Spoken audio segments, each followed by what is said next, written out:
சூரியன் 12ல் இருக்குது தசை நடத்தும்போது தகப்பனை விரையும் பண்ணும். சந்திரன் 12ல் இருக்கும்போது தாய் தசை நடத்தும்போது சந்திர தசை நடத்தும்போது தாயை விரையும் பண்ணும். செவ்வாய் 12ல் இருக்கும்போது அந்த தசை நடத்தும்போது சகோதரனை விரையும் பண்ணும். புதன் அந்த இடத்துல இருக்கும்போது தசை நடத்தும்போது தாய் மாமனை விரையும் பண்ணும். குரு அந்த இடத்துல இருக்கும்போது தசை நடத்தும்போது புத்தியை விரையும் பண்ணும், இல்லை குழந்தைங்களை போட்டு தரும். சுக்கிரன் இருந்தாலும் அது மனைவியை போட்டு தரும்.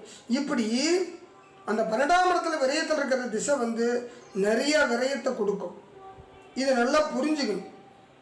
முதல்ல திசா புத்தியை பார்க்குற முன்னாடியே அந்த இடம் எந்த இடத்துல உட்காந்துருக்குது, அந்த கிரகம் அது யாருடைய சார்த்தல் இருக்குது, இந்த லக்னத்துக்கு அது எத்தனாவது இடத்துக்கு அதிபதி.